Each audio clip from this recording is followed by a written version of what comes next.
고린도전서 2장 13절 말씀부터 보겠습니다. 고린도전서 2장 13절 우리 다 같이 우리 교독을 하겠습니다. 우리가 이것을 말하거니와 사람의 지혜가 가르친 말로 아니하고 오직 성령께서 가르친 것으로 하니 영적인 일은 영적인 것으로 분별하느니라.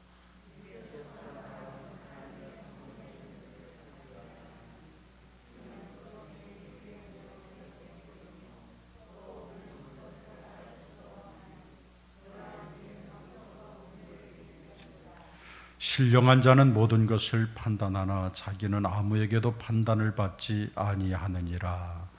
누가 주의 마음을 알아서 주를 가르치겠느냐? 그러나 우리가 그리스도의 마음을 가졌느니라. 아멘. 다시 한번 기도하겠습니다. 하나님, 이 시간에 말씀하셔서 우리가 영적인 귀를 가지고 주의 말씀을 듣게 하옵소서. 육신의 귀로만 듣고 만족하고 돌아가는 것이 아니라 영적인 눈으로, 영적인 귀로, 영적인 가슴으로 보고 듣고 느끼게 해주셔서 하나님이 우리에게 하시는 말씀을 말씀대로 받게 하여 주옵소서. 예수님 이름으로 기도하옵나이다. 아멘.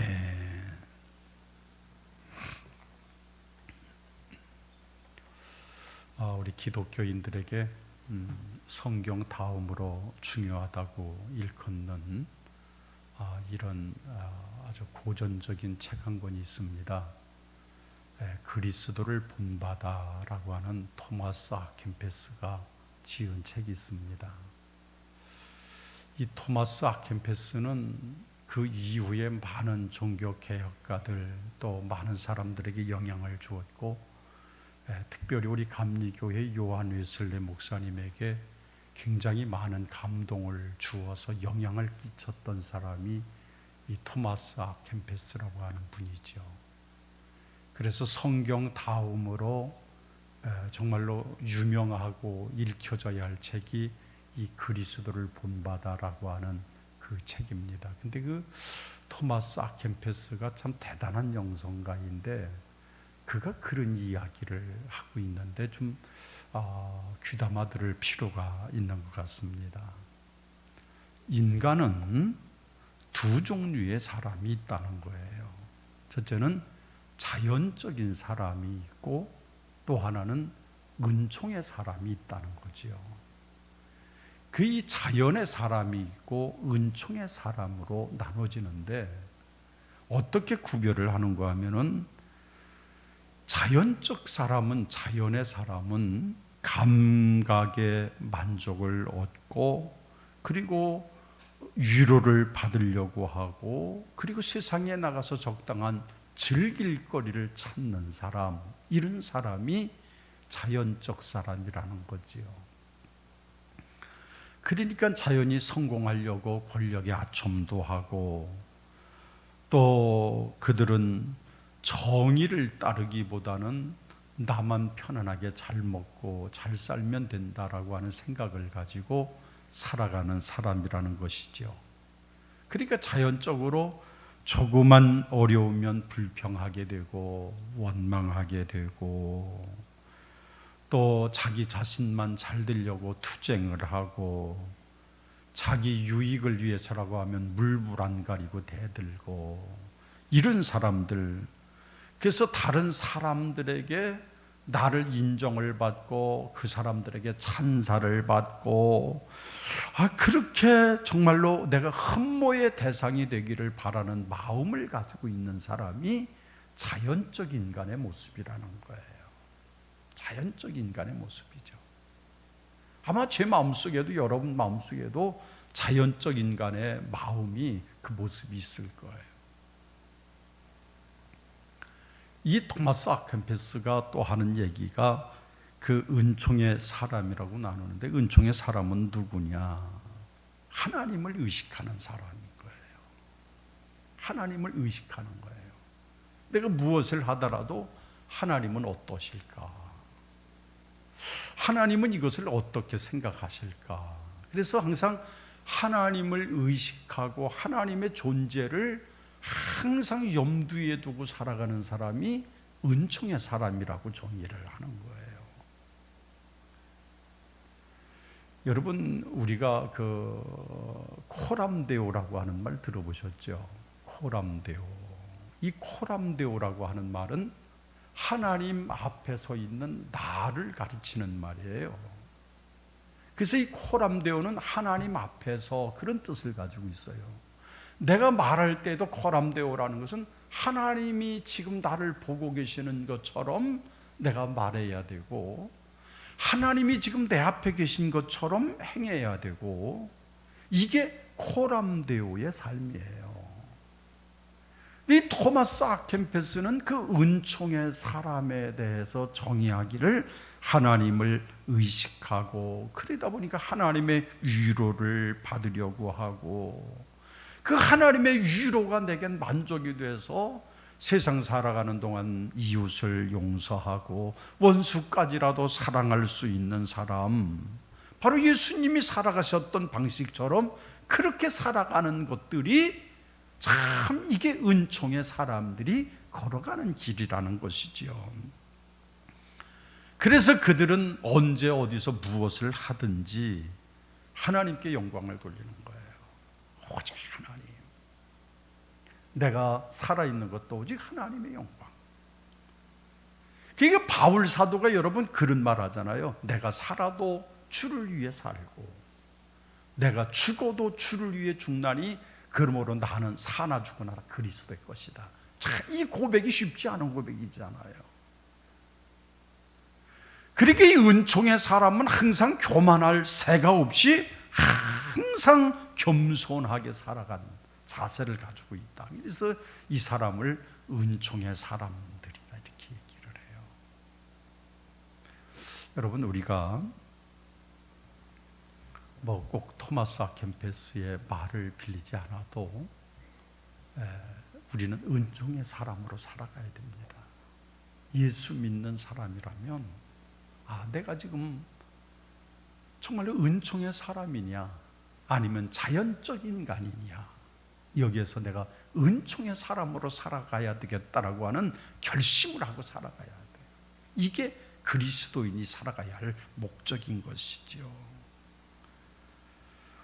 오늘 성경에서는 바울 사도가 그렇게 얘기를 해요. 그러니까 바울 사도는 사람을 세 종류로 나누는데, 첫째는 아주 불신자, 그 다음에 두 번째로는 예수를 믿는다고 교회는 다니지만 진정한 그리스도인 되지 못한 사람, 그리고 진정으로 주 안에 사는 사람, 세 가지로 바울은 구별을 해요.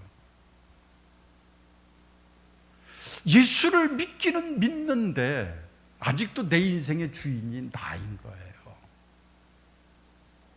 아직도 내가 예수를 믿으면서 주여 예배도 드립니다, 내가 주여 기도도 합니다, 내가 하나님 앞에 열심으로 나와서 다 하는데 아직도 내 안에는 내가 주인인 거예요. 이게 뭐냐? 바울은 육의 사람이라고 그래요. 육의 사람.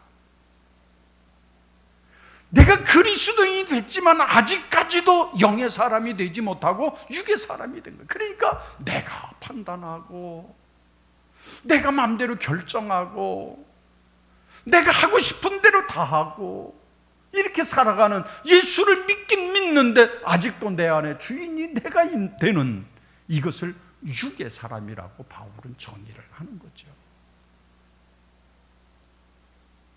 그리고 세상 사람들 있잖아요. 예수하고는 전혀 관련이 없는 그런 사람들이 있습니다. 주님 관심이 없습니다. 하나님 얘기하면 관심 없어요. 무슨 소리냐, 하나님 얘기하지 말라고 그래요. 오직 자기 자신만 믿고 살아가요. 무슨 신이 있느냐고 신을 거부합니다. 이런 사람을 뭐라고 그러냐, 육신에 속한 사람이라고 해요. 육신에 속한 거예요. 이 사람은 전혀 주님을 모릅니다. 그리스도 바깥에서 존재하고 있는 사람들이에요. 육신의 사람이죠. 그리고 바울이 말하고 있는 한 가지가 영에 속한 사람이 있어요. 영에 속한 사람. 그리스도 안에 있는 사람이죠. 내가 그리스도 안에 있는 거예요. 주님이 내 안에 계시고 내가 그리스도 안에 있는 거죠. 그와 더불어 상통하는 사람. 이 영에 속한 사람은 하나님의 뜻을 압니다. 영에 속한 사람은 나를 하나님이 아심을 확신할 수 있어요. 그러니까 참 기쁨이 있고요, 감사가 있는 거예요. 오늘 말씀의 결론은 영의 사람이 되라는 거예요. 영의 사람이 되라. 단순히 예수 믿는 사람이 아니라 영의 사람이 되라는, 영의 사람이 되라. 여러분, 이게 중요한 거예요. 영의 사람이 돼야 되는 거예요. 영에 속한 사람이 참 우리에게는 필요한 거예요. 영에 속한 사람. 제가 오늘 몇 가지만 좀 말씀을 드릴 텐데요. 이 영에 속한 사람은 첫째로 누구냐? 주님을 영접한 사람. 주님을 영접함이 있어야 영에 속한 사람이 돼요. 자, 여러분 한번 가만히 생각해 보세요. 교회에 나오는 것과 그냥 교회에 단순히 출석하는 것과 내가 주님을 영접한 것과는 전혀 달라요. 주님을 영접했다라고 하는 것과 내가 교회 다니는 것하고는 달라요. 뭐 교회 와서 세례도 받고요, 교회 와서 직분도 받고요, 교회 와서 다 해요. 그런데 영에 속하지 않은 사람들이 있어요. 그냥 교회만 다닐 뿐인 거예요. 그래서 교회를 다니는 것과 교회 나오는 것과 예수를 영접한 것과는 전혀 달라요. 전혀 다른 거예요. 예컨대 육에 속한 사람, 예수 앞에 나와서 찬송도 하고 말씀도 보고 그래서 말씀의 소리도 듣고 다 하지만 주님을 영접하지 못한 채 살아가는 사람이 많이 있습니다. 그들은 어떻게? 양심에 따라서 살아가는 거예요. 양심에 따라서. 그래서 양심에 따라서 아우 내가 이렇게 안 나가면 안 되는데, 아이 목사님 보기도 좀 뭐하고, 아이 안 되겠는데, 그게 교회 오는 거죠. 양심에. 근데 문제는 뭐냐? 양심에 따라서 자기 중심적으로 살아가는 거예요. 그러니까 항상 신앙이 자기 중심적인 거예요. 자기 중심적이에요. 예수와는 관계가 없어요. 내가 주인이에요. 내가 주인이고, 그러니까 예수는 전혀 내 안에서 예수님을 볼 수가 없어요. 진정한 그리스도가 내 안에 역사하고 계시는 흔적들이 하나도 없단 말이에요. 이게 뭐냐? 육신의 사람, 육신에 속해 있는 사람, 육에 속해 있는 사람이에요.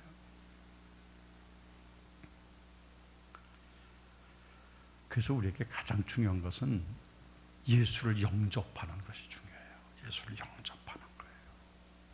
주님, 내가 당신을 필요합니다. 주님 오시옵소서. 나는 주님이 절대 나에게 필요하신 분입니다. 그러면서 주님을 인정하고 그 주님을 영접하고 그 주님 앞에 고백하는 이런 마음이 우리에게 굉장히 필요한 것이죠. 요한계시록 3장 말씀을 보시면은 여러분 잘 아시는 말씀이죠. 볼지어다 내가 문 밖에서 두드리노니 누구든지 내 음성을 듣고 문을 열면 내가 그에게로 들어가 그로 더불어 먹고 그는 나로 더불어 먹으리라. 그 말씀 있잖아요. 문을 열어야 들어간단 말이에요. 그래서 이 말씀, 볼지어다 내가 문 밖에서 두드리노니 누구든지 내 음성을 듣고 정말로 그 문을 열면 내가 그리로 들어가리라 그랬어요. 내가 들어가서 그로 나와 더불어 먹으리라. 그래서 이 요한계시록 3장 말씀을 가지고서 영감을 받아서 그림을 그린 사람이 있어요.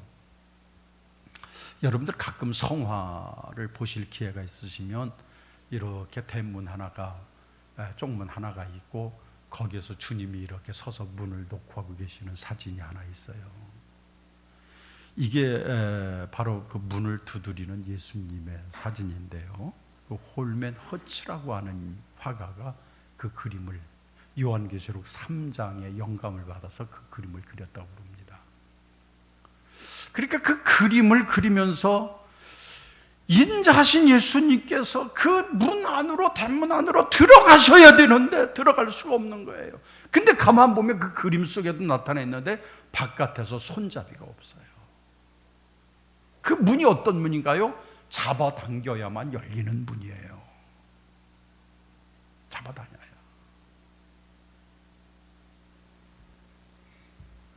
그러니까 이 그림 속에서 주님은 계속해서 문을 두드리고 계시는 거예요. 안에서 열어줄 때까지 기다리는 거예요. 안에서 열어줄 때까지. 이 문을 열 수 있는 것은 자신이에요. 자기 자신밖에 없어요. 내가 열어야 주님이 오시는 거예요. 우리가 예배를 드릴 때도 누가 강제적으로 여러분에게 하나님의 거룩함을 갖다 주지 못합니다. 내가 문을 열어야 되는 거예요. 내가 마음의 문을 열고 오직 주님을 영접하는 자만이 내가 거룩한 은혜의 자리에 참여하게 되는 거예요. 똑같이 예배를 드릴지라도 내가 그 하나님을 정말로 사모하고 그 예수를 영접하는 마음이 있을 때 예배가 살아있는 예배가 되는 거예요. 문제는 내 마음에 달려 있어요.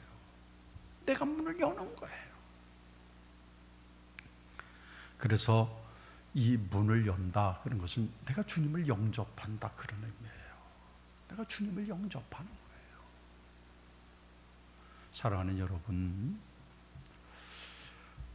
우리 교회 생활을 어떻게 하시나요? 교회 생활은 내가 주님을 영접하는 데서부터 있는 거예요.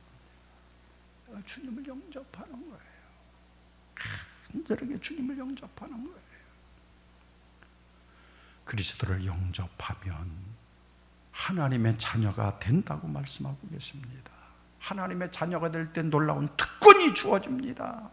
하나님의 자녀가 되는 놀라운 사건이 있습니다. 이것이 우리가 가지고 있는 복음의 핵심이에요. 내가 하나님의 자녀가 되는 것, 이거 얼마나 귀한 축복인지 몰라요. 그래서 예수 믿는다고 하는 것 여러분 복잡하지 않지 않습니까? 내가 오직 그 말씀 믿고 주님 오시옵소서. 주님이 내 마음의 문을 놓고 계실 때 주여 문을 열어만 드리면 되는데 안에서 잠겨 있는 채 그 문을 열지 못하는 거예요. 우리는 예수를 믿으면서 가장 중요해요. 영접하는 마음이 필요해요. 교회에서 봉사를 하든 교회 와서 예배를 드리든 예수 이름으로 무엇을 하든 제일 중요한 것은 내가 주님을 영접하는 마음이에요. 주님 오시옵소서. 그래서 열려진 마음을 가지고 어떤 사람들은 교회 와서 예배하면서도 마음이 굳게 닫혀져 있습니다. 주님의 일을 한다고 하면서도 마음이 3중 5중으로 꽉 잠겨져 있습니다. 그러니까 주님의 일을 하면서도 얼굴에 기쁨이 없어요. 감사가 없어요. 하나님 앞에 온전히 나오면서도 하나님이 역사하시는 그런 모습을 보질 못한단 말이에요. 왜? 주님이 없기 때문에 그래요. 그래서 우리는 주님을 영접한 진정한 그리스도인이 되셔서 주님 오시옵소서, 이런 영접하는 믿음의 종들이 되시기를 주님의 이름으로 축원합니다. 두 번째로는 영에 속한 사람은 어떻게 사는 사람이냐? 항상 영의 생각을 하고 살아요. 가는 사람이에요. 생각이 영적 생각을 가지고 사는 거예요. 여러분, 생각이 그 사람을 좌우를 해요. 참 이 생각이 좌우를 해요.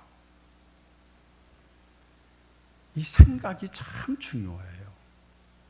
제가 지지난주에 제가 코로나 예방 접종을 다 했어요. 1차, 2차 다 끝냈고, 그런데 좀 2차 예방 접종을 할 때는 좀 약간 좀 1차 때와는 다르게 좀 힘이 들더라고요. 그래서 자꾸 힘도 쭉 빠지고 그냥 매사에 그냥 의욕이 안 나는 거예요. 쭉 빠지고 아무것도 못 하겠어요. 교회에서 집에까지 왔다 갔다 하는 것도 힘들어서 못 하겠는 거예요. 너무 힘들고 밥도 못 먹겠고 너무 힘들어요. 그래서 왜 다른 것 때문에 그러나 그랬더니 가만히 생각해 보니까 코로나 주사를 맞았기 때문에 더 그렇다고 하는 생각이 드는 거예요. 그러니까 내가 그렇지, 코로나 맞았지, 예방 백신을 맞았지, 그래, 그러면 아플 거야, 생각의 지배를 받는 것 같은 거예요. 그렇지, 그것 때문에 내가 몸이 안 좋을 거야, 그것 때문에 안 좋을 거야. 그러니까 정말로 코로나 주사를 맞고서 아픈 것처럼 느껴지는 거예요. 지나고 나니까 그게 아니었던 건데, 사람은 생각의 지배를 받고 살아가요. 생각의 지배를 받고 살아가요. 여러분, 그저 말씀을 드리면은 생각이 이 도둑질하는 생각으로 가득 차 있는 사람들은 뭐만 보일까요? 열려져 있는 집 대문만 보일 거예요. 그리고 돈이 좀 들었을 만한 가방만 보일 거예요. 생각 속에 항상 남의 것을 취할 것만 생각하니까 눈에 그것만 보이죠. 여러분 또 생각해 보세요.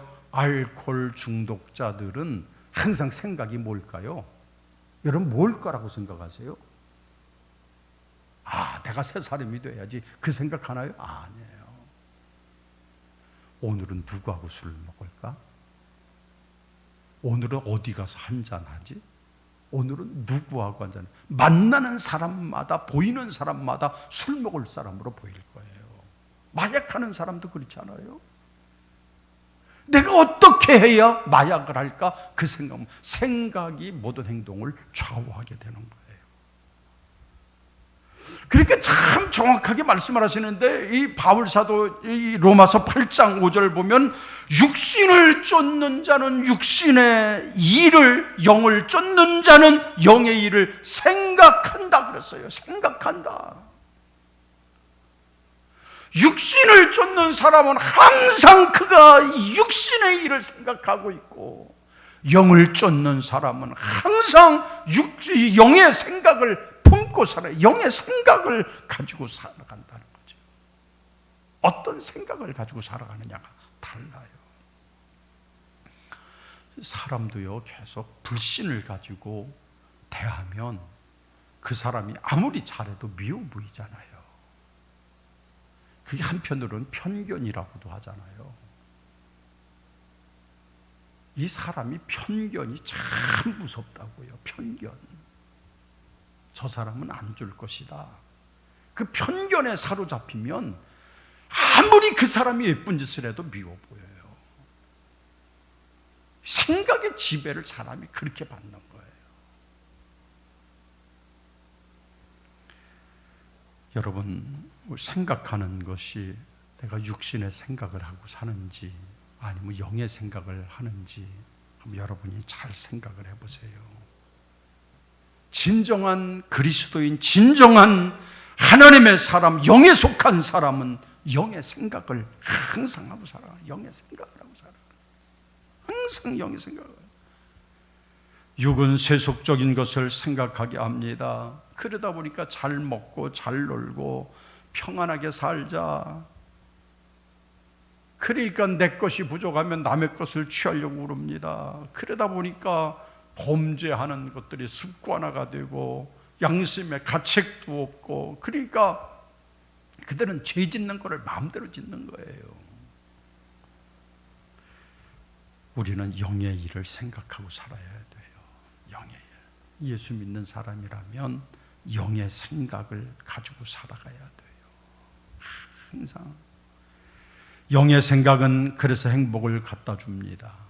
그래서 영의 생각을 품고 살아갈 때 인간이 행복해지고, 그리고 내 얽매였던 것들이 풀려지게 되고, 영의 생각으로 하나님이 나와 함께 하시고, 하나님이 나를 주장하시고, 나는 당신의 택한 백성이요, 나는 제사장 같은 당신의 하나님의 종이라고 하는 믿음을 가지고 생각 속에 항상 그리스도를 품고 살아갈 때 주님은 우리 안에 강력한 역사를 이루시는 줄로 믿으시기를 바랍니다.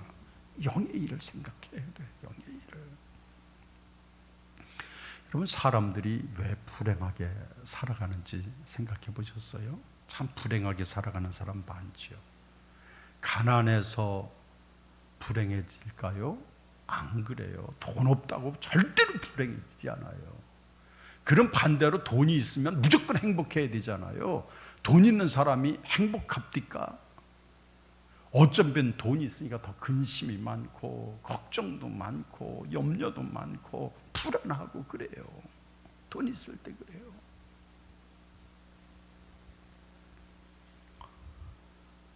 사실 목사가 별로 가진 게 없잖아요.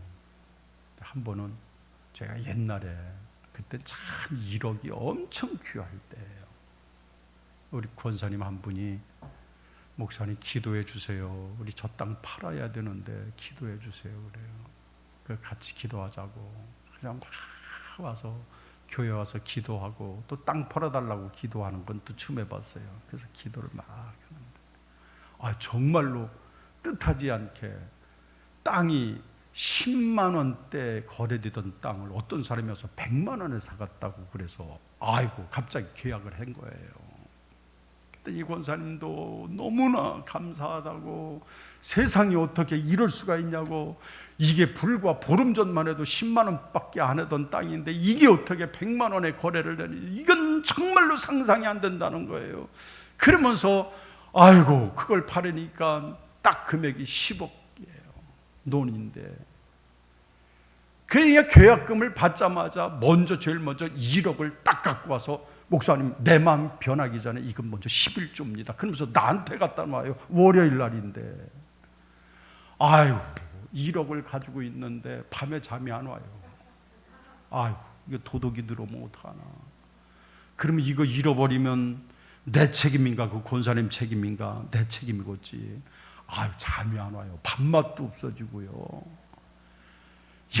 내가 1억 가지고 있다 그렇다고 해서 주중에 누구 채무한테 어떻게 할 수도 없었고, 그래서 주일날까지 그것을 가지고 고민하다가 주일날 채무한테 넘겨주니까 그때서 밥도 먹히고 잠도 오더라고요. 그때서. 그래서 돈이 있다고 하는 게 그렇겠구나.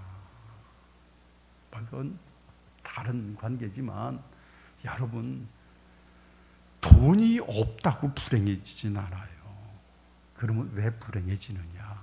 그 이유는 사람이 정욕적이기 때문에 불행해지는 거예요. 정욕적이기 때문에.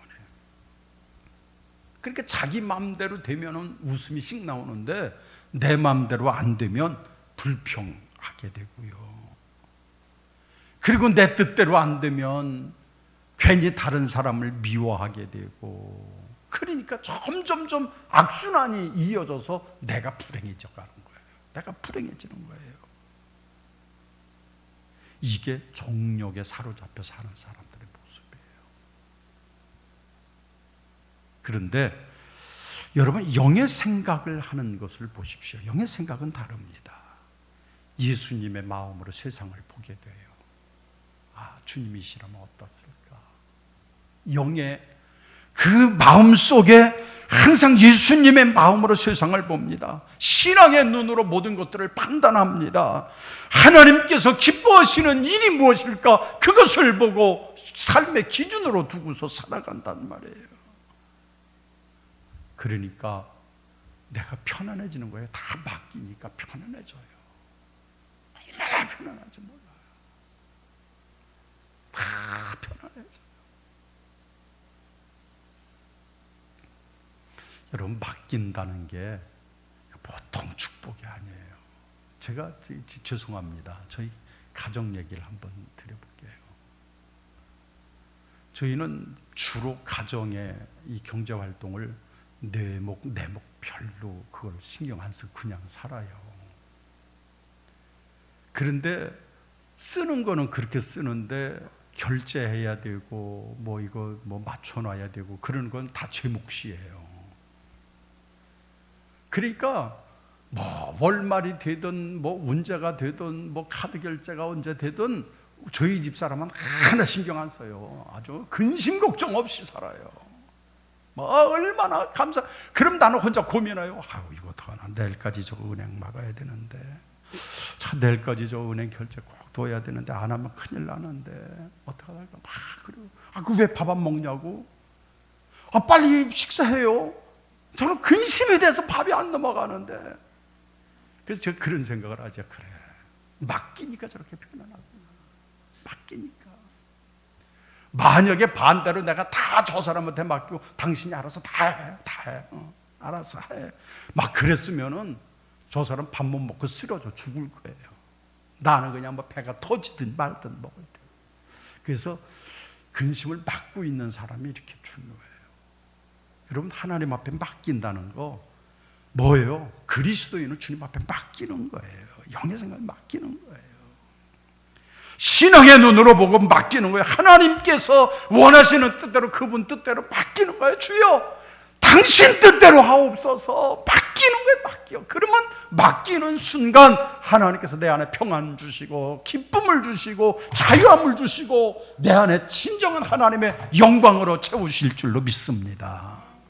하나님은 그렇게 하십니다. 그래서 진정한 평안은 뭐냐? 주님께 맡기는 거예요. 맡기는 거. 그게 진정한 평안이에요. 그래서 여러분, 오늘 말씀 그대로 항상 영의 생각을 품고 그저 모든 것 주님 앞에 맡기며 사시기를 주님 이름으로 축원합니다. 마지막 하나는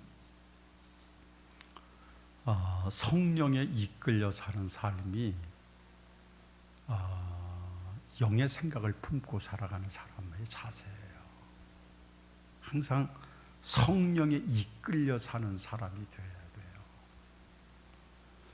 예수님께서도 이 땅에 사시는 동안에 성령에 이끌려 사셨어요. 그래서 시험 받으실 때도, 광야에서 시험 받으실 때도 성령에 이끌려서 시험 받으러 광야로 가신 거예요. 성령에 이끌려서. 이게 다 성령에 이끌리는 삶을 사시는 거예요. 여러분, 우리가 왜 행복하지 못한다고 그랬어요? 욕망 때문이라 그랬죠. 근데 욕망에 이끌려 살다 보니까 욕망은 끝이 한두 끝도 없어요. 만족함이 없어요. 그러니까 욕심에 끌려 살면 항상 끝도 없으니까 욕심에 욕심을 갖다 보니까 사람이 점점점 감사가 사라지게 되고 욕망에 결국은 죄물이 되고 마는 거예요. 우리 욕망에 이끌려 살면 성령에 이끌려 살아야 돼요. 성령에.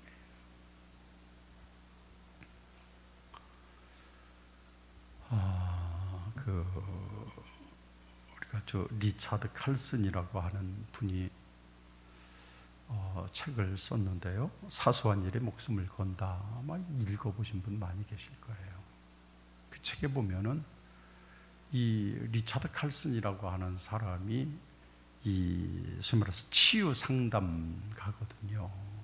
그래서 많은 사람들의 정신적인 치유를 해주고 상담을 통해서 해결책을 발견해주고 그렇게 하시는 분인데, 그 사소한 일에 목숨을 건다 그 책을 쓰면서 그가 그런 얘기를 해요. 내가 10여 년 동안 이 치유 사역을 하면서 깨달은 바가 있는데, 수많은 사람들이 다 스트레스를 받고 고민을 하고 있는 거예요.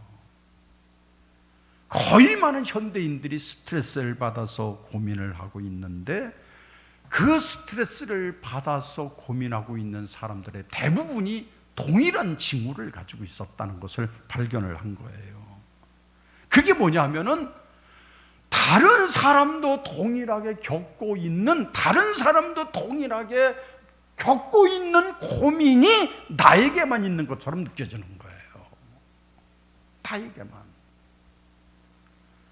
나만이 문제가 있는 것이 아니라 모든 사람들이 다 동일한 고민을 가지고 있음에도 그 스트레스 증후군에 살아가고 있는 현대인들은 나만 이 고난에 지금 접해 있다고 생각을 하니까, 그러니까 거기에 스트레스를 받고 내가 지금 현재 가지고 있는 처지, 가치에 대해서 전혀 생각하지 못하고 남들과 똑같은 고민을 가지고 있으면서도 근심하고 염려하는 거예요.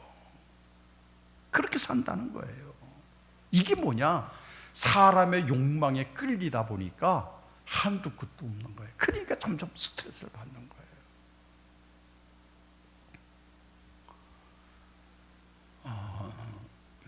요즘은 참 살기가 좋아져서 이제 뭐 90 되셔도 누가 그냥 지나가는 말로라도 아이고 장수하셨네, 이제 돌아가실 때 됐네, 그러면 큰일 나잖아요. 이제 90이 되셨어도 아이고 아직도 건강하시네요, 한 120까지 사시겠네, 그러면 조금 좀 미소가 되시고, 참 그래, 그만큼 사람 수명이 굉장히 길어졌어요.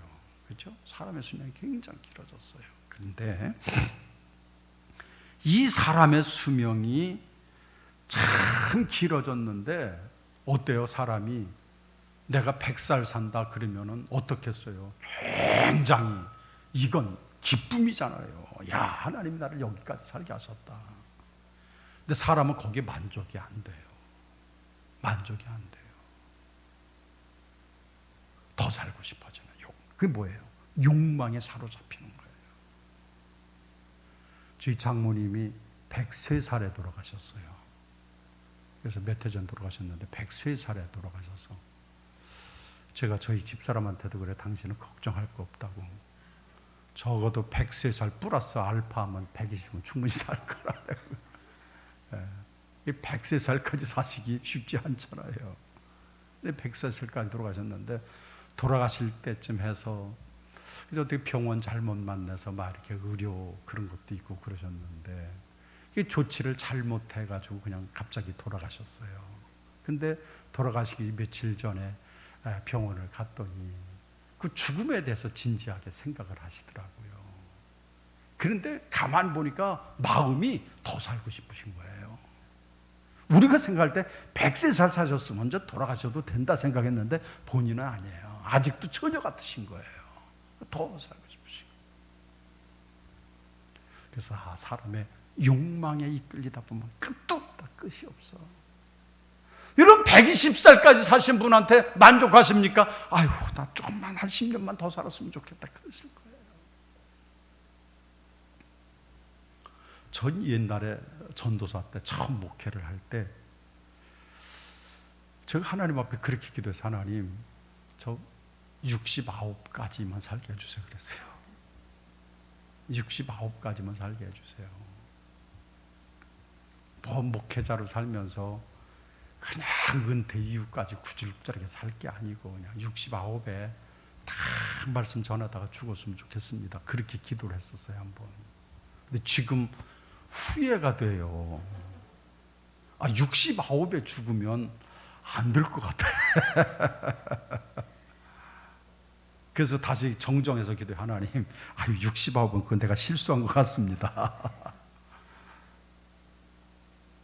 그리고 또 목회 중에 제가 갑자기 죽으면 하나님 앞에 덕도 안 될 거고, 하나님 좀 더 살았으면 좋겠습니다.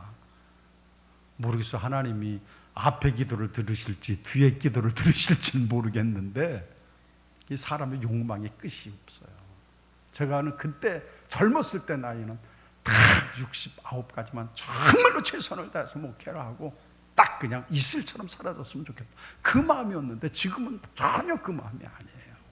좀이라도 좀 더 있어 보고, 은퇴한 이후에 또 내 삶을 개척을 하면서, 그래 은퇴한 이후에는 이렇게 살아가 봐야지 계획도 있는데 69에 딱 죽으면은 너무 억울할 것 같은 거예요. 그때 욕망이 안 일러는지 그런 생각이 드는 거예요. 여러분, 오늘 우리는 성령에 이끌려 살 때 욕망을 벗어나요. 성령에 이끌리는 거예요. 성령이 나를 이끄시는 대로, 성령님이 나를 이끌어 가시는 그대로, 아멘, 그대로 순종하며 따라갈 때 우리는 정말로 욕망이 지배할 수 없는, 또 이성을 초월하게 되는, 그리고 성령의 인도하심을 받아서 사는 진정 건강한 믿음의 사람으로 살게 되는 겁니다. 여러분, 그런 삶을 사시기를 축원합니다. 어느 책을 보니까 그런 내용이 있어서 제가 참 봤는데, 사람에게는요 그 사람은 사람을 5가지 사람으로 나눴어요. 5품으로 나눴어요. 사람을 한번 여러분 참고적으로 한번 들어보세요. 제일 첫 번째 사람은 고품의 사람이 있다는 거예요. 고품의 사람은 뭐냐 하면은 정말로 속되지도 않고, 그리고 아주 지혜도 있고, 인품도 참 고상하고, 정말로 존경이 저절로 되는 그런 사람, 이게 고품의 인간이래요. 고품. 자, 그랬으면 좋겠죠. 근데 이제 두 번째로는 뭐냐면 정품 인생이 있다는, 정품 인생인데 정직합니다. 또 올바른 식견을 가지고도 삽니다. 그렇게 고품의 인생은 아니지만 그런 마음으로 살아가는 정품 인생이 있다는 거죠. 그런데 이제 세 번째가 작품 인생이 있어요. 작품 인생이 있는데, 이거는 좋은 일도 많이 하는데 때때로 나쁜 일도 많이 하는 거예요. 또 남에게 덕도 끼치지만은 잘못된 일들 저지르고 그렇게 합니다. 그러니까 잘하다가도 상처를 입히고, 교회도 열심히 나와서 충성하다가 또 어느 날 삑사리가 나가지고 싹 그냥 또 완전히 또 나락으로 떨어지고, 이게 작품 인생이라는 거죠. 이리 갔다 저리 갔다, 이리 흔들리고 저리 흔들리고, 작품 인생이에요. 넷째는 용품 인생이라는 거예요. 넷째는 용품 인생이 있는데 장점이 하나도 없어. 잘하는 게 그냥 필요한 것만 살아가는, 그걸 용품 인생이라고 부른다. 그 다섯 번째가 하품 인생이 있다는 거예요. 하품 인생. 그래서 거기에는 쓰레기 같은 인생이 있다는 거예요. 곧 갖다 버릴, 이거는 다시금 돌아보지 않고 갖다 버려야 되는, 폐기 처분해야 될 쓰레기 같은 인생, 하품 인생이라는 거예요. 이 5가지 인생을 말하면서 사회가 더 발전되고 지성이 높아지고 그런 사람들이 좀 더 많아지는데도 고품 인간은 점점점 적어지고 하품 인생이 많아진다고 하는 거예요. 하품 인생이 많아진다. 요즘 뉴스들 보시면 끔찍한 일들이 참 많잖아요. 요즘은 그냥 뉴스 보기가 겁이 나요. 교도소 갔다가 20년 살다가 나온 분이 나와서 그냥 어떻게 며칠 만에 또 사람 하나 때려 죽이고 또 들어가고, 하다 보면 또 하나 사람 그냥 우습게 때려 죽이고 또 들어가고, 그 모든 평생을 다 교도소에서 보내는 거예요. 모든 인생을 다 그냥 교도소에서. 하품 인생, 하품 인생. 여러분, 그렇듯이 신앙인도 그렇습니다. 육에 속한 자가 되지 말고 영에 속한 자가 돼야 돼요. 이게 고품 인생을 살아가는 거예요. 고품 인생을. 그래서 우리는 예수를 믿으면서도 양심에 의존하지 말고 영에 속한 사람으로, 주여, 주님 인도하심을 따라 살아가시는 여러분이 되기를 결심하실 때 하나님께서 여러분의 생후에 함께 하시고 인도하실 줄로 믿습니다. 영적 무력증에 빠져서는 안 됩니다. 영적 생활에 그저 무력증에 빠져서 그저 이것도 아니고 저것도 아니고 그렇게 하는 것이 아니라 성령에 이끌려서 언제나 매 순간 성령의 충만함을 받고, 성령을 근심되게 하게 하지 말고 성령의 인도함이 왔을 때 얼른 순종하고 그리고 기쁨과 감사함으로 살게 되셔서 우리 인생이 참 아름다운 열매가 있는 그런 인생을 모두가 다 사시기를 주님 이름으로 축원합니다. 기도합시다. 오늘 우리가 성령의 사람으로 살기를 원합니다. 주여, 육에 속한 사람은 하나님의 성령의 일을 받지 아니하고 오직 신령한 자는 모든 것들을 판단하고 영적 일을 영적인 것으로 분별한다고 하신 그 말씀을 기억하면서 우리가 영적인 사람 되기를 원합니다. 하나님, 우리가 영적인 사람으로 살아가게 하소서. 정말로 참 하나님 보시기에 심히도 아름다운 그런 인생을 살게 하여 주옵소서. 예수님 이름으로 기도합니다. 아멘.